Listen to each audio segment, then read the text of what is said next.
Any second. And we are now live. Hello and good evening and welcome to Broadsheet on the Telly. My name is John Preposterous Ryan. You're very welcome. On our panel tonight, live from Germany, from Cologne in Germany, Marcel Kruger, who's going to talk about the rise of the far right again in Germany. Neil Curran, who's not German. No, waiting for news. Neil's partner was expecting for yesterday, yeah? Tuesday. Okay. And Vanessa Foran, who is going to talk about the AIB and ESB deal with David Hall's Irish Mortgage Association, is it, Vanessa? Irish Mortgage Holders Association and the housing agencies to be called iCare with the small I, you know. Oh, right, yeah. And so Vanessa's going to explain what that's all about. And Olga is going to join us to talk about the Disclosures Tribunal, but she's currently on her way back from a shift in town. That's like a work shift, not a shift. Neil, come on.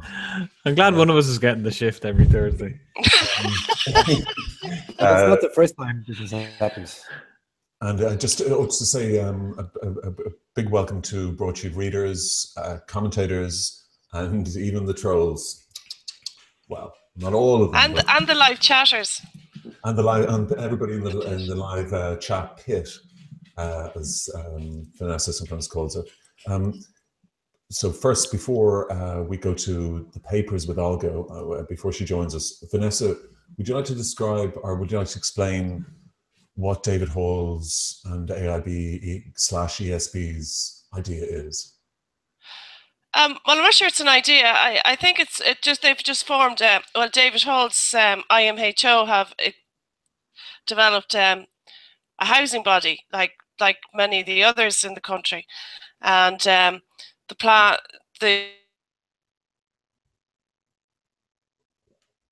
for a number of years has just been further strengthened, I suppose, and it's a partnership between AIB and iCare. Was AIB/EBS would have a very strong mortgage to rent division in their bank, and now obviously instead of when they take properties back under mortgage to rent, instead of pushing them up to tender with the other agencies, they're obviously now just going to sell them to iCare. No, but they've given the gist of it. As I understand it, I'm absolutely open to correction from but the people that call themselves experts. But AIB have given iCare 100 million to buy distressed AIB mortgages.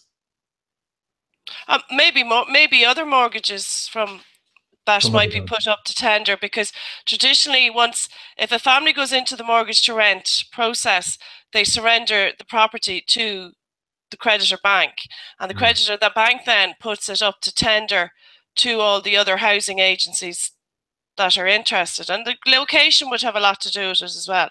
But in my experience, they're all the nationals, the big national agencies. Now, so David Hall, his background in terms of the mortgage situation, he came on the scene after the crash to do what, insolvency expert to what? Well, I didn't know of him beforehand, and I've been an accountant in Dublin now about 25 years, so I wouldn't have known him until various lobby groups started developing and pocketing, and I actually thought he was part of a different group one time. I thought he was part of New Beginnings. But didn't he start New Beginnings? Wasn't he the founder of it? I don't get too involved in other people's businesses, but that's what I thought. So maybe he did, maybe he didn't. I know Ross McGuire and Morgan O'Connell and Sarah and them down in New Beginnings. So now tell me, Vanessa, what are these companies? I mean, what effectively are they doing, and how do they make their money? Or are they pro bono non-profits? Are they? Well, I think the word non-profit is correct. It would be applied, but I mean, you can be non-profit pay yourself $250,000 a year out of your non-profit. No problem. Plenty of charities manage that, you know. Okay. Not that I say that's going on in this organization. We make that clear. No. But would these kind of New Beginnings would they be on that kind of money? I wouldn't like to say Okay. if they have that kind of money. No, but I know their accounts are published, and I know Phoenix had a discussion on it maybe after their 2015 or 2016 okay, but year end. All right, yeah, so, I imagine they're a very wealthy organization. Yeah. But so how do they make their money? Like who? New Beginnings. Yeah, how would a New Beginnings make money? Well, they would be doing a lot of legal advice and formal, and they would be billing for that. Ross McGuire is a senior counsel, I know, and they have 2 pips in there. So, but if these people are in distress, how do they get their money effectively? If these people are distressed mortgage holders, how can they afford to pay those fees? Well, it depends on what their solution is. If it's personal insolvency, the fee for the PIP is extracted throughout the arrangement, and that's voted on by the creditors, you know. Bankruptcy is a different thing altogether. I'm not going to comment on other people's fees. I'm certainly not going to comment on my fees. Jan, with respect to everybody. You know, that people bill their clients, or they might bill the creditor. They might have an agreement with the creditor. I don't know. I'm not going to speak for anyone else's practice, Jan. I talk about my own. No, I meant perhaps Neil. Do you understand the mechanics of it more than certainly I hope I do anyway. Just generally speaking, I wouldn't know the specifics of what iCare or New Beginnings do, but from what I recall, New Beginnings, I think, depending on the level of disposable income a client might have, there may be fees involved, fixed rate fees, but they'll also, I'd imagine they also have an arrangement with the banking institutes, the financial institutes, where they come to agreements as well. And I expect that's where the bigger slice of the pie is. That's pure speculation, though. That's not any insight I have on New Beginnings or any other agencies like that. Okay, so I ostensibly there's a charitable aim for these organizations too, Vanessa, right? Yeah, I would have thought so when they set up. If they set up as lobby groups originally before these were around a lot longer before. These were around before the formation of the Insolvency Act. I think New Beginnings were the first company that were kind of out there doing Phoenix it as well. Again, I'm not the person to talk to about these firms because I'm an independent firm. I don't partner with anyone. I don't transfer engagements or anything like that. You know, I take referrals from other firms, but okay. I don't have agreements with any other firms. I don't have agreements with banks. I don't take fees from banks or any creditors, you know. So their operating policies and their billing mechanisms, they wouldn't. I'm not the person, really. Sorry, folks, but that's not my. No, it's not so much my business. I actually don't get involved in other firms' businesses. I always got the feeling that this wasn't sort of David Hall's or even Ross McGuire's full-time job. It was sort of like that they would, like MABs or something, that they would help out people on a case-by-case basis. I always got the impression, again, speculative, that David Hall had, through his businesses or relationships, he had special arrangements with certain financial institutes, and AIB is always the one that sprung to mind. Yeah. And the impression I got, again, just the impression from talking to people, was that if you were in difficulty and you banked with AIB or EBS, AIB or EBS and you went to one of David Hall's companies, that you were in a better position for negotiating than if it was, say, with one of the other banks? Again, this is just anecdotal comments. It's not. I think it's established that there was a link. There has been a link. Certainly, I've heard. Well, there is a link because they fund IMHO a very significant sum of money, every year. Well, it's be in excess of $250,000 a year anyway. I tell you what, I could ring 2 people in AIB and find out. But then I try not to get. To be fair, lads, I really do try and avoid knowing other practices' businesses, and there's a reason for that. This is a very young profession, and I'm just going about things my way. I don't want to follow somebody else's path. I'm creating my own. Whether it's the right one or the wrong one, I'll soon find out, or we'll all soon find out. But it is a very new profession. So I have a practice policy of minding my own business. But it would be a significant sum of money, all right. And but if I could just kind of wind back this conversation in about 60 seconds, the idea that you could go into IMHO and get a better deal with AIB, EBS, I would absolutely dispute that, because some of my extraordinary solutions have been with AIB, EBS, and their own mortgage to rent division have emails to me on certain solutions that I'm not going to broadcast now, but I can show them to John later. That there are other pips out there getting bloody good deals from AIB, EBS. But I think that says something perhaps about the institutes that are eager to kind of deal with their books head on, does it not? I mean, that's what I hear as well. Again, anecdotally, that people are reaching more amiable deals with the likes of AIB and EBS as opposed to some of the other institutes. That's what I'm hearing anyway. But I'd imagine that should be a good thing and well received from the consumer's perspective. Well, every dominant bank is different. I could name one other Main Street bank, and when it comes in as the family home, I just go green. And you could put a collection of pips of people in a room, and you'd be presented one case, and we'll all name that particular creditor without knowing. It's also my experience. And again, lads, I just have to put the health warning. This is all coming from my experience. I am not quoting directly from anybody else. Vanessa, you've said that now 3-4 times. You don't need to say that again, okay? Okay. But you have to swear a lot still, Vanessa, don't forget. Except for CDs and all that. Come on. I'm not forgetting what I was going to say now.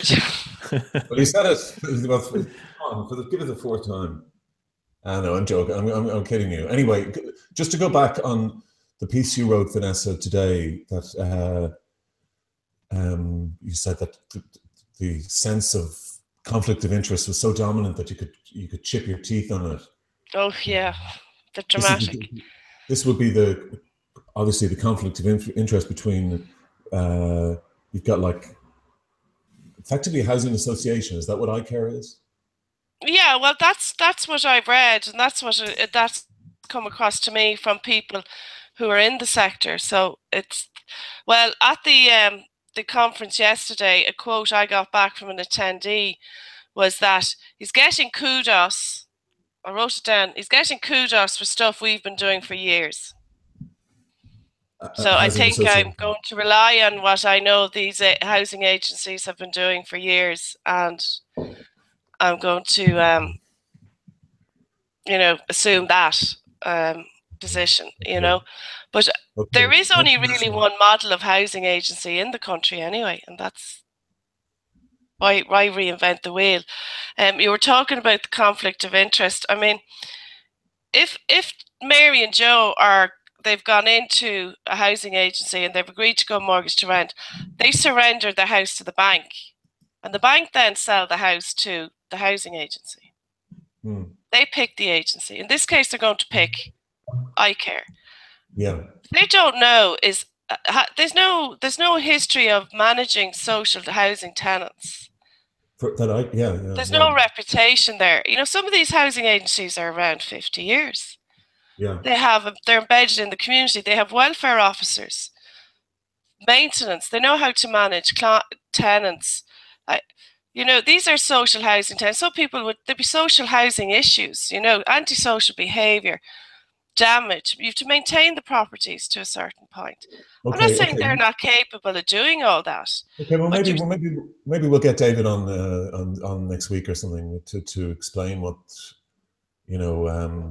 the altruistic motives or otherwise of what they're at. I mean, the banks want to be part of the solution, but they are the problem, So.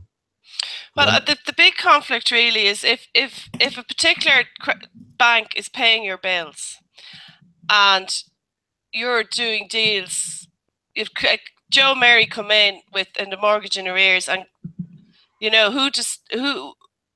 there's direct influence. Maybe a better deal can be done in another process.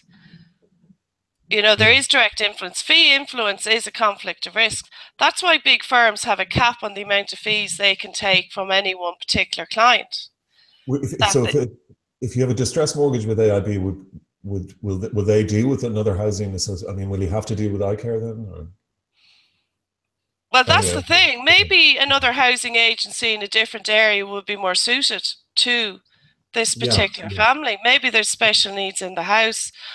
Maybe iCare don't have a presence in the area, and also the price actually, John. Just let me, if you don't mind. I know it's gone on a bit, but the price for Dublin is $365 is the max value. Again, that is a market value or value of the debt. That's one thing, but either way, it's a specific number, and that means there could be potentially a lot of properties in certain pockets around Dublin. And that would lend then that there is a cluster of social housing in certain areas, and not the mix and blend of private and social together, which is the ideal of social housing. And it was the purpose. It was the purpose of the purchase of St. Lawrence's, or the B&B in Clontarf. I think it was on Broadsheet a few weeks ago. Yeah. That was a fabulous. That was an incredible buy for the city council to put families there in Clontarf. I just explained this. It was a Victorian house, Victorian B&B, and they're knocking it down. They're turning it into a hub, I think. When these family hubs have sort of the for 13 self-contained apartments type thing. Yeah. And I think that's $3 million for it. And it's still a building site, but I mean, but they're turning it into a fabulous build. Dublin City Council have built some incredible developments around the city. There's a great one down the road here in Ballyfermot. It wasn't on the newspapers. Well, it's a Sinn Féin area. Well, this just didn't seem suitable. I mean, they paid $3 million for it, and the hubs that they're talking about, I'm not talking about the type of people or anything that they're taking in, but the hubs, it's a Victorian house. It's like you're creating kind of... Yeah, but if you think of the size of the accommodation, they can accommodate so many families there instead of just one family staying in the house. And you're pushing people who are effectively going to be social housing tenants when unless they get back on their feet and they're able to, move on. Well, it's $3 million. But just look at the asset they've purchased for the city, John. For the use of its citizens. It's lying empty. It's a building site, in fact.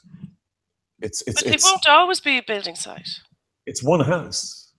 It's one house. And it's going to house a number of families, and it'll keep doing that for years and years when you and I are long gone. No. I mean, the fact is, and we'll come back to this in a week or so, and you'll see that this house is not.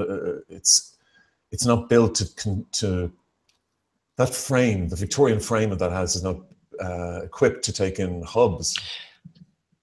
We're talking about the specific structure. Okay, I'm not a builder or an architect or an engineer, so I don't know. And I suppose I live in an old house, so I can understand. But the idea of purchasing a property in Clontarf for the use for social housing, I think was a good idea.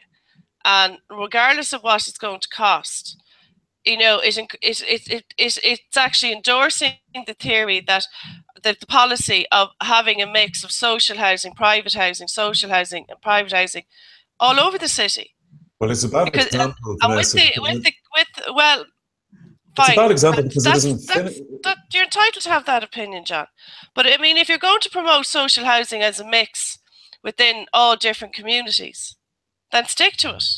There's no point in fixing a price and then all the social houses are going to be Cabra, they're going to be Darndale, they're going to be Jobstown, they're going to be Bluebell. That defeats the policy they set out to do. No, as the person said who'd written in, they said they panicked. They got anything they could get on the market. They found this B&B, 3 million they spent on it. It's unsuitable. I'm just going to say that now, okay? I'm not a builder, but I'm saying it's unsuitable for these modern hubs. Anyway, look, we have to move on because Marcel is an hour ahead in Germany. And so we'd like to talk about the German far right. I just want to say, Vanessa is speaking in a personal capacity. She's not speaking for you or for me or anybody else but herself, okay? She's not Stop it, John. Sorry, Neil, just before we finish on this, Neil, you were saying that you were defending this. Well, no, not so much defending it, but just I guess to give a different slant on it. And Vanessa knows this better than anyone. You know, there's people, when we think of people who run into financial difficulty, you know, it's not black and white in terms of the people that need help. There are relationships that are broken down, and you know, you don't have people that just suddenly. Not everyone is someone who's lost their job and can't afford to pay their mortgage, and the insolvency process. The fact that this is operating outside of the insolvency process is obviously a concern, but in my opinion, it highlights the inadequacy in many ways that the insolvency process in Ireland has. Now, I could be open to correction on that for Vanessa. I'm not the expert, but you know, I think anything that can kind of rock the boat like that and highlight it, I think is a good thing. And you know, there's certainly a lot of concern about many aspects of this, but people just want solutions, and they don't want the solutions dragged out, and they certainly don't want their solutions at the mercy of the banks, which is what currently the MARP process is, and a lot of what happens during the insolvency process. Now, I could be open to correction. Certainly that was the way it was when I last looked at this, but if I'm wrong, Vanessa, please do chime in. Well, if John doesn't mind us hogging the conversation, I think the dominant creditor is still very dominant, and in the insolvent now, but there is now, you can appeal an objection from a dominant creditor if you think it's unfair and the deal you have put out there is fair for everybody and it's the best solution. But I think I might have said it before here, John, on the previous show. Everybody's story is different. Everybody's profile is different, and so you kind of have to be a bit more hands-on. Rather than being coming up with one plan for everybody, or this, it does have to be very. This is where the smaller housing local agency, if you're looking at converting home ownership to social housing, which is the topic we were set out to talk about, that's where the smaller, more active local housing agency works better. Because they have better relationships with the local authority as well. Because a tenant can't go on, a homeowner can't convert to social housing unless the local authority have them on the list and they have the payment and availability agreement with the buying agency. So it is very direct. It's very, very hands-on, very personal. It is very personal. Oh, it's good. And it got personal today, even on the show, didn't it? I mean, you can feel it, you know. Says the guy in the surrounding jobs. Yeah, it says the guy who moves house every week. This is the broadsheet chill out zone, you know. Marcel, I just want to go to you because we had the German elections. Angela Merkel is going to form a coalition for her fourth term as chancellor. Did you vote? Of course I did, yeah. Did you vote for the ADF? And of course not. Okay. Show us your voting slip. Yeah. Were you surprised? well. Were you surprised that they're that they got 11.5%? No, not really surprised. Everyone was hoping that they would get under 10%, but I think it was just that's when you're following the discussions like in the weeks before and the tone both in social media and in the established press, it was getting very very hectic, very loud, everything. But you can see that because so many people were focusing on the AfD, they were giving maybe more platforms than they would have needed, and I think that showed. Because they literally they dominated like the whole public discussion in Germany the weeks before the vote, and it wasn't really about any other topics than refugees and closing borders. So there was no real discussion about economics, no real discussion about European Union and so on. It was all about refugees, and be surprised to see that, to be honest. Do you have friends there in Cologne who would have voted for them, for the ADF? Oof. No, so the thing is, and of course, like we all are in bubbles, and I am too. I do have a few acquaintances on Facebook that I know that voted for the AfD, and then there's this thing that now people are. I think there's like an app or not an app, but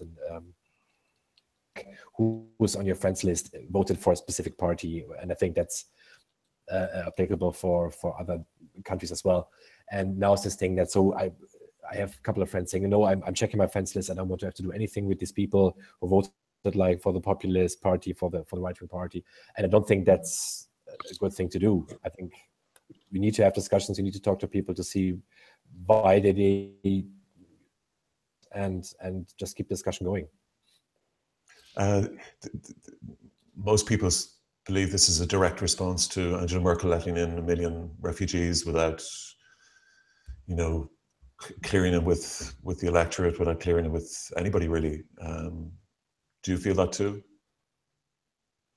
No, because as you mentioned, I'm in Cologne at the moment, and the thing is, I think I saw it last week. It was actually the week before the election.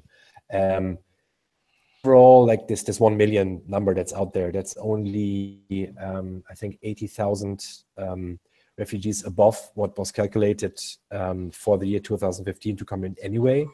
And then since then, the German government has already made like a full turn. So they stopped taking people in. They closed the borders in between. So basically, everything that the AfD was pushing for has already happened with the current government. But still, the AfD was able to their main topic in the election. And then I think people were just so unhappy about the Grand Coalition that was in government until last week, and they just took that. And then I think when you look at, I saw the other day a report that basically 80% of the people who voted for the AfD made it as a protest vote. About like the politics, it was just to be against the Grand Coalition of Merkel and the social.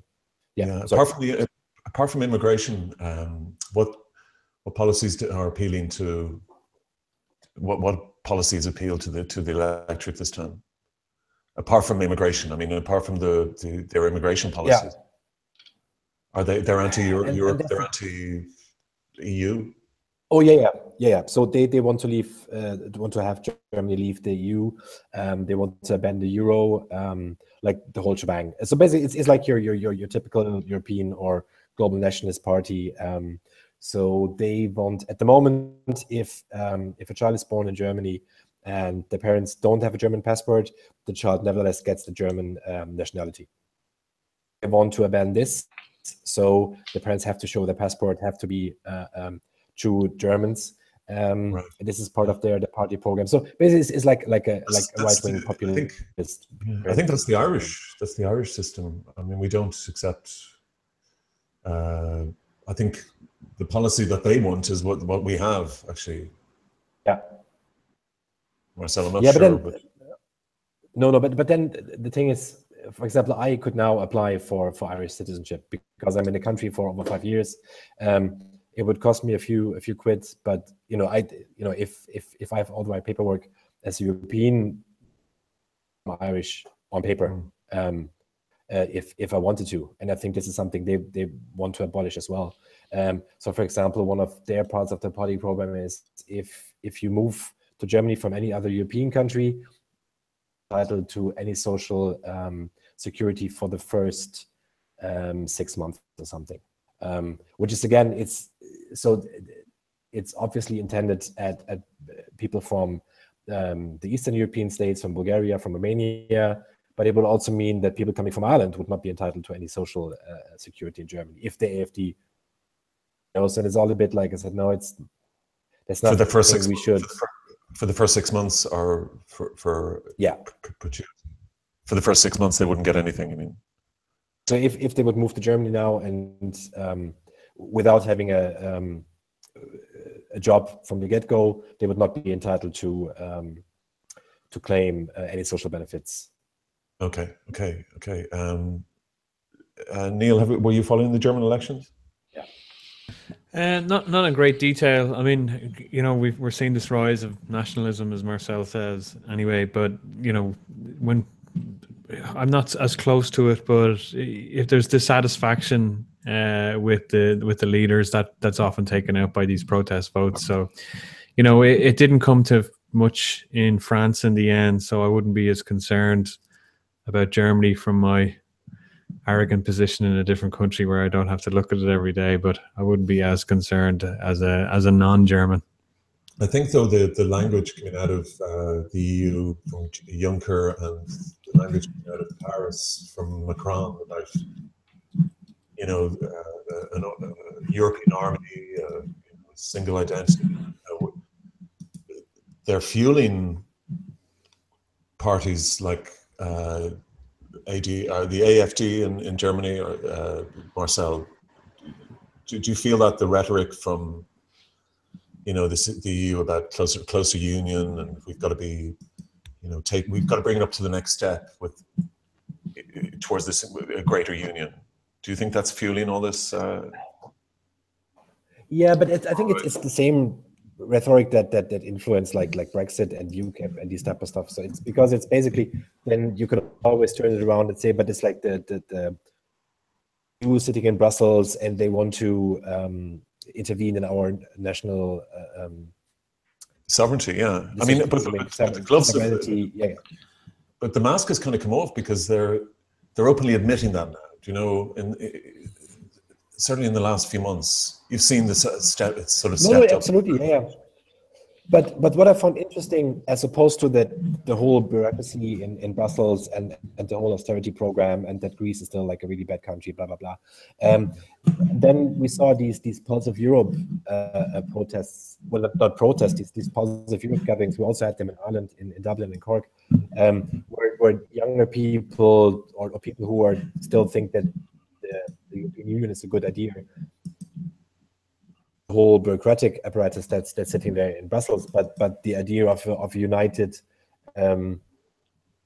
continent that acknowledges national identities is still a good thing, and it's nice to travel from Cologne now. I could just hop on a train or hop on a bus and go to Holland, to Belgium, to France without ever needing to show my passport and these type of thing. So you saw, so I think there's a grassroots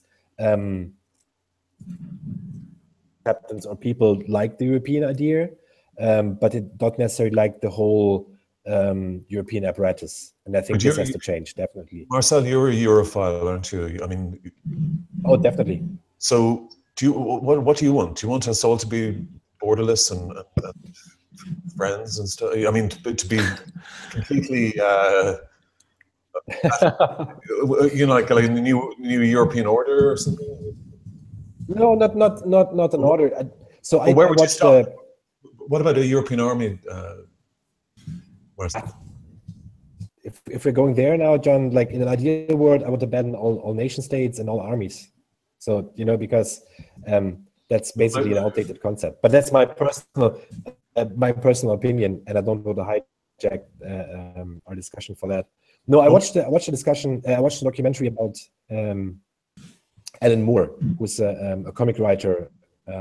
He wrote From Hell and V for Vendetta and so on. Yeah. And he's really interested in the whole European thing. And he said basically that no one's interested in national identity. You're interested in your own identity and around you. So like the best concept for globalized world would be to have like tiny communities like on city level and then completely abandoned nation states.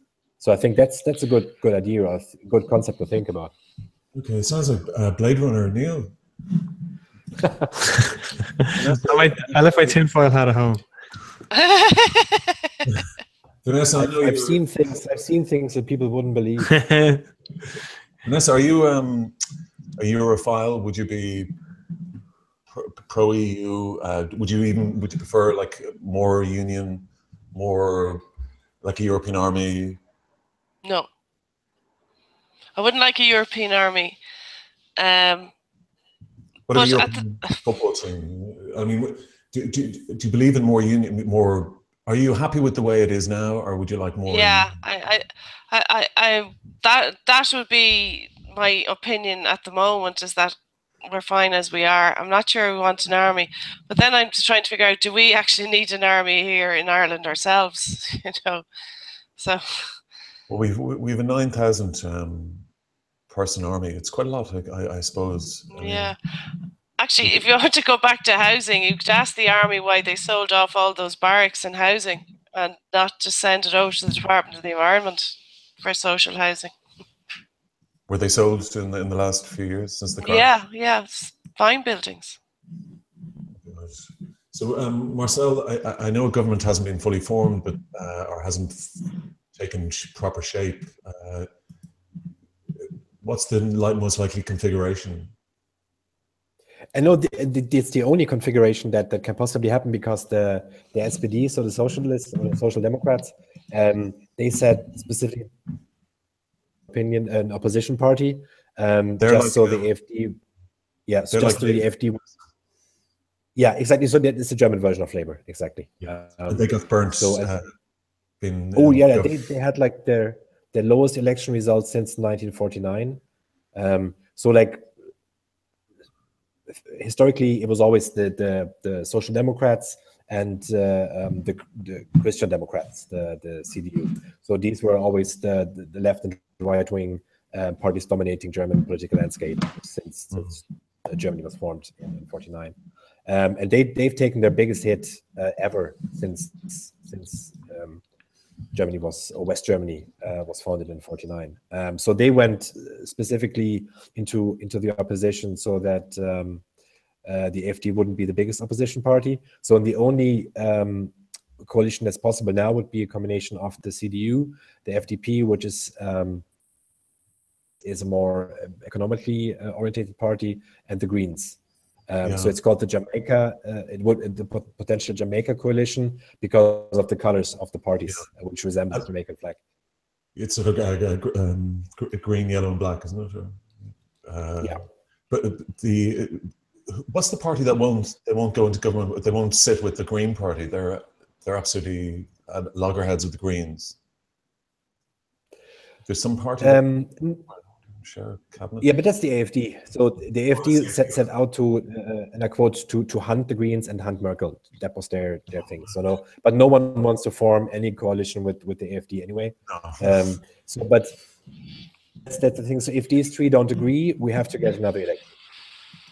Okay. So that's what's happening at the moment. Marcel, thanks so much. I know it's an hour ahead. If you want to go, you please go. But if you want to stay, please stay. I'll stay on. Thanks. Thank you. Okay. And welcome to Olga, who's just come back from her shift in town. Neil, it's not a work shift. It's a subbing shift. She's got the shift in work. No. Okay, just if you want to go through tomorrow's papers, I'm not sure if you're. Oh yeah. Hello there. How are you, Olga? Hey, yeah, how's it going? Sorry, I'm late again. don't know if Okay, let me just see. Sorry, I thought you might have gone through them. 2 seconds now. Just get that. Okay, so this is tomorrow's papers. There's the Examiner. Ross refutes stroke politics claims. So that's over the step aside Garda station. A story there by Daniel McConnell and Juno McEnroe. Minister used clout to get Garda station in step aside reopened.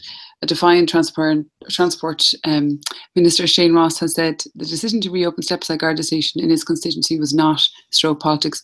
So I think this is after the acting Garda Commissioner Donald Coulon was at the Public Accounts Committee.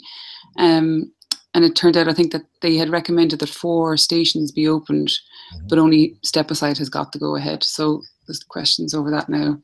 Yeah. And I think he was on prime time earlier, but I couldn't hear it, but I saw that he was on. I'm not sure if anyone else saw that, but and Mary MacDonald apparently gave him a yes, scene to, yes. Just on that. I thought it was obvious that it was a stroke because he wouldn't take a cabinet position unless he got that promise delivered, right? Mm. The bunting was out quite quick too, wasn't it? If I remember correctly. Cork City, so over the far right, Cork City retains LPT rate after council vote. Residents in Cork City will see no change in their property tax payments next year. Concussion fears force footballer to call it quits. That's Kevin Doyle, Republic of Ireland striker. He's retired at the age of 34 after repeated incidents of concussion. Okay, if you refresh, I've put up the Times, the Ireland edition of the Times. Oh, sorry, beg your pardon. Okay. Oh yeah. Okay. Dublin hotels cancelled anti-abortion event over safety fears. A story by Elise Hand.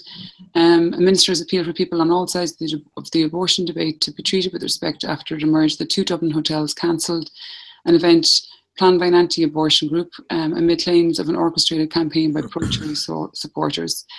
This is the Spencer Hotel in the IFSC, and what was the other one? Gibson Hotel, yeah, in the Point Village.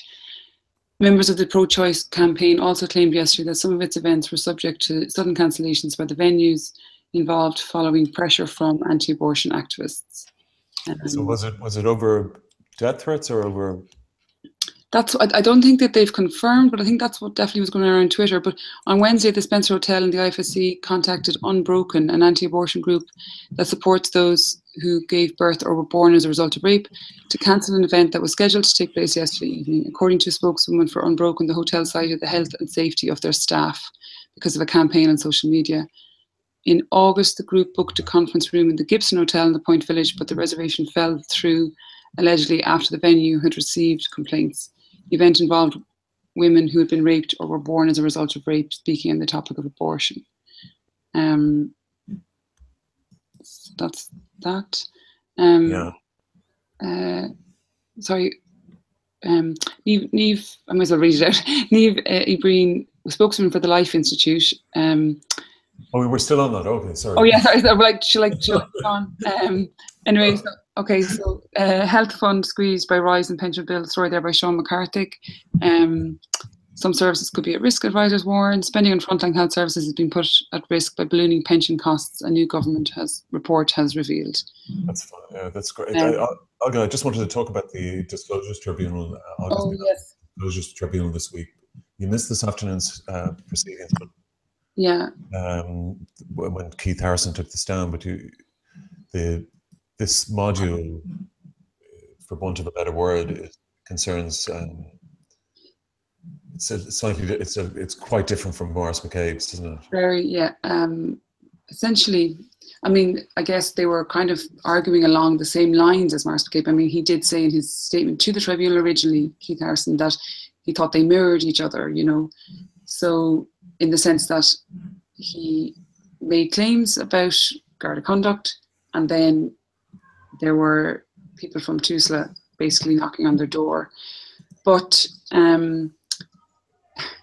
Whereas I'm loath to be really boring. No. But basically, there were no grounds in Maurice McCabe's case, but there are certain grounds for Tulsa to have got involved. It would seem so. Yeah, exactly. And exactly, nothing in Maurice's case, but yeah, in this case, look, they were a couple. They were having problems in 2013. There was a lot of pressures and tensions. There were representations made by Marissa's family members, some of Marissa's family's members who don't like or didn't like Keith, who went to Garda stations, either phoned them or went in and made specific claims that were based, that they said, that on what Marissa told them.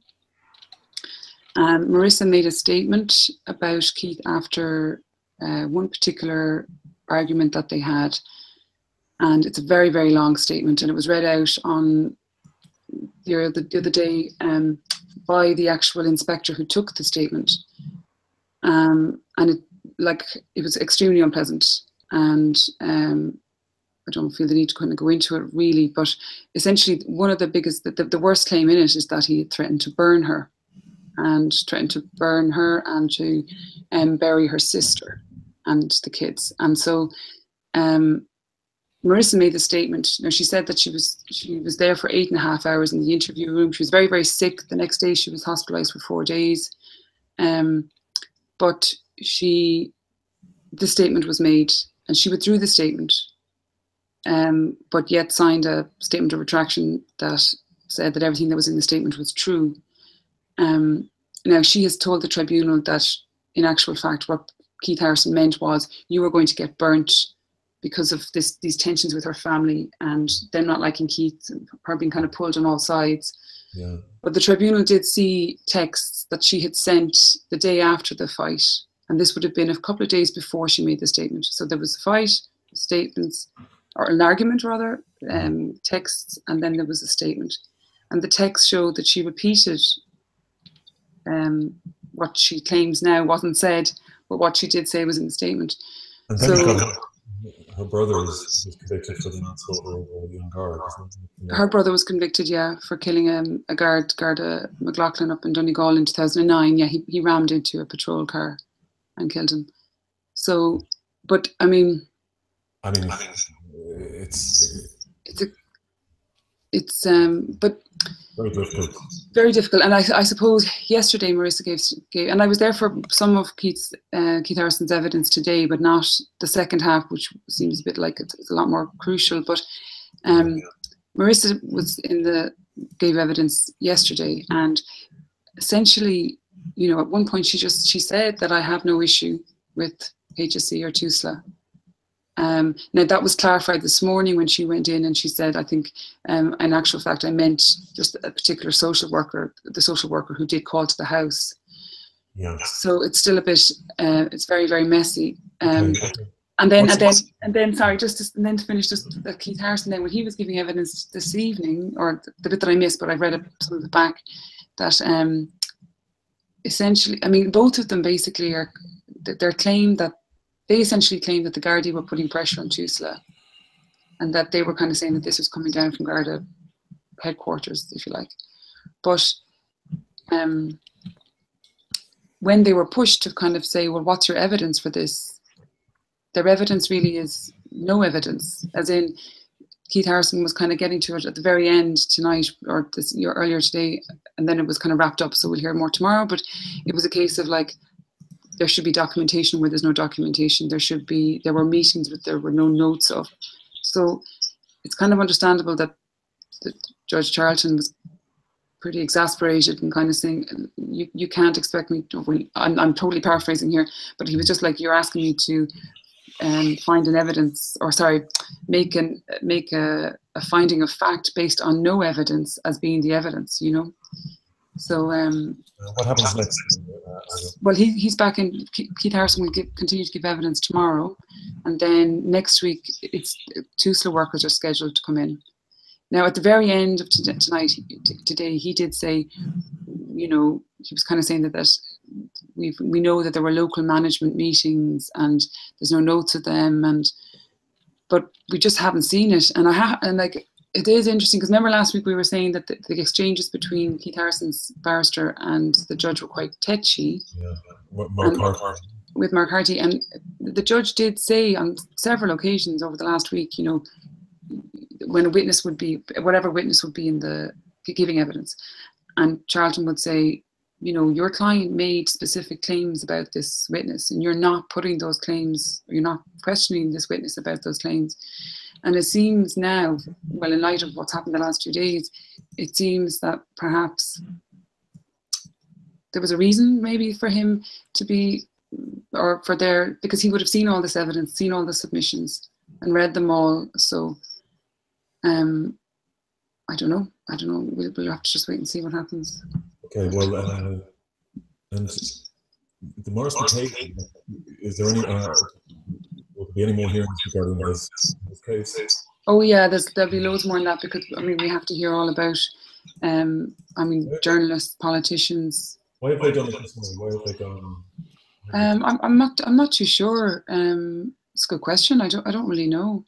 I'm not sure if it's got to do with availability or if they're just taking it. I guess the first bit was about Tusla, so this is about Tusla. Maybe they're doing it that way. I'm not sure. Vanessa, have you been following this tribunal, this module? Just what it's coming in on broadsheet, really. I haven't been kind of following the news or the newspapers, really. Just seem to be a very volatile couple and a strange family. And I suppose, you know, every parish in Ireland has people like this. So it just strikes me they just seem to kind of exploit a weakness, or they find a thread and pull at it with these cases, you know. Yeah, I have your Christmas present, Neil. It's I've been reading Michael Clifford's book on Maurice McCabe. We've had some issues with Michael Clifford around Cynthia Owen, but I have to say that the book is really is stunning. You kind of forget what McCabe Maurice McCabe went through, and it is unbelievable. Yeah, they tried to get him in every single way. There wasn't anything they didn't try. They tried child abuse. They tried. They were going to set up a roadblock because one of his cars had a NCT late. It was relentless. Olga, you were reading it too, weren't you? Yeah, I was only able to pick up a copy yesterday. So, yeah, and I remember thinking at the time, I wonder why it's published now. Is it kind of a funny time in the middle of the tribunal? But I think it's a bit previous, all right. But look, this is the guy's livelihood. But it's the definite similarity between the Maurice McCabe segment and this current segment is the need to go the intensity into people's private personal lives by the guards, you know. But stuff that went out that should be just behind closed doors for certain, you know. It's all, they've really targeted people's private lives, didn't they? The guards, like I guess, sort of the But the thing with the belligerence within this whole story, you know. Yeah, the thing with the Keith Harrison thing is that, you know, I mean, they'll say, you know, we're just a normal couple. You know, these were the only fights we ever had, and they were exploited by the guards. That's what I think they're kind of claiming. But, you know, a statement was made. There's arguments as to how that statement was made, but the statement was made. So I don't know. Okay. There's only one person who really can make the judgment. Obviously, the judge. Sorry, but is he really getting fed up now, Olga? You're looking at him now. I just genuinely, I have felt, like, it's an honest opinion, that I did get a sense that he hasn't had the greatest amount of patience for this module, this section. I haven't. Neil, any comparison to before? Neil, I know that you're related to Garda. Do you have any thoughts on this? Yeah, I must get my hands on that book and kind of and give some insight. Maybe do a book review. We were thinking of doing a book club kind of thing on the side anyway. Sorry, go on. I'm going to call the book club "Fuck That Book." But anyway, yeah. I mean, between the tribunal, what's been highlighted, and the new the acting Garda commissioner, that nonsense that went on there. Was it yesterday? We're a long way. Yeah, but and we're a long way off any change being brought in under this, whatever's happening at the moment, which is just beyond disappointing. But I mean, that tribunal, every week Olga comes on to talk about this, and there's more revelations. It's just it's awful. Well, the book is you forget how much they put up with, but I think when the dust settles, like Maurice McCabe is an absolute hero. There's no other word for it, is there? I mean, it's impossible what he did, really. It's kind of miraculous what he achieved, because there were two reports that finished him off, that like this, so there's nothing to see here, there's nothing to see here. And to keep going is just extraordinary. It's interesting if you were to compare the two relationships between Mr. and Mrs. McCabe and Keith Harrison and Marisa Sims. I imagine it's probably a bit invidious, but Marcel, can you hear us, Marcel? Yeah, I do. Yeah, Marcel, when are you coming back to Dundalk? When are you back to Ireland? Next week. So I'm back on Tuesday. And you were doing the corridor. This was the art event to mark the fact that you're very near the border with Northern Ireland, and you're going to be affected by Brexit probably more than most. But you're supposed to come in, Marcel, and help me out here. He has good. He's German. No, I was wondering if John, if you had finished. Yeah, no, it's like have to be very effective. That's the reason why I'm here at the moment, because we had the series of events last week in Belfast, Dundalk, Drogheda, and Dublin, and now we have 3 lovely Irish artists with us in Cologne who did an exhibition, or they had the launch of an exhibition yesterday, and they're here all week. So that's why we're here to show the Irish people around and bring them to the cathedral and so on. Great, and that's going to. I beg your pardon. Sorry. No, and there will be a couple of more events in October and November for the corridor. But this is the first phase that we had, and it finishes this week. And it's exploring the idea of borders and the like, isn't it?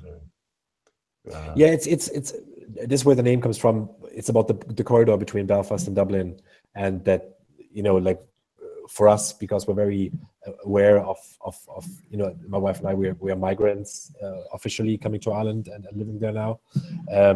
So that was the whole idea of us engaging with this whole kind of concept that there is a corridor. And I think there were very high flying plans in the 80s, like to build like a 6-lane motorway all the way up and these type of things, and nothing ever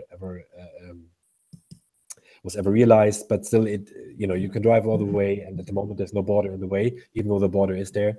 And I think we wanted to explore this with both artists from Germany and Ireland. Okay, and obviously the famous border that disappeared in Germany as well in the last 30 years. Yeah, of course, because we're coming from a country that was divided for quite a long while. So we hope that the country we're in now doesn't get divided even more. Great. Well, I think we've run out of time, but Olga, is there anything else you want to add? Is there any other late papers you want to share? I don't think so. I'll have a look. Because I think if we don't mention all the papers anyway, they a lot of them do come in a little bit late. I'll just check before we go, because I don't know, because I didn't have that open. Sorry, I wasn't prepared. Anyway, white paper before they all go. Exactly. The Irish Times hadn't come in, no? Hasn't come in. Okay, that's tomorrow's papers are yesterday's tweets, as Neil calls them. Yeah, no, we haven't had any more. Sorry, the sun. We never got to the sun. Yeah. It's I'm sure why. Yeah. Rosie's very sad for Hugh. Oh, for Hugh Hefner, Roseanne Yeah. Davison. Yeah. Sure, Are wasn't you- he a great lad? Great lad altogether. 91. Fair play to him. Marcel, were you saddened? The only Playboy I read when I was a kid was German Playboy. But you read it over and over and over. So Yeah. I now speak fluent German as a result. No, great articles. Are you very sad today? Does it feel like the end of an era? Not very sad, but as Vanessa said, 91 is it's a fair age. And then looking at what he did in the decades before he died, it's very impressive. So I think he led like a proper full life. Yeah, maybe we should all inspire to do that. But It's an end of a bunny era. Yeah, well, but you know, sorry, you know, like in the 50s and 60s, he was a very prominent and supporter and provider of funds to the civil rights movement. Yeah. Yeah, he's one of the main guys. Yeah, he was a big fan of Bill Cosby's in particular. Until a certain point. Hey. Anyway, on that bombshell, we will hopefully see you on the site tomorrow, or see you on the show next week. We're planning a depressing show about people who are blue, got the fear, depressed, on tabs, off the meds. We're planning for Monday week, so it's the second Monday in October. If you're depressed, or if you're a therapist, or if you want to be on the show, write to broadsheet@broadsheet.ie just for my attention, for Preposterous's attention. Okay, with that, thank you very much to Marcel Kruger in Cologne, to Neil Curran in Dublin, Olga Cronin in Dublin, and Vanessa Foran in Dublin. Yes. In Dublin. Yeah, I'm based in Dublin. Yeah. Thank you so much, and goodbye, and see you on the site tomorrow, hopefully.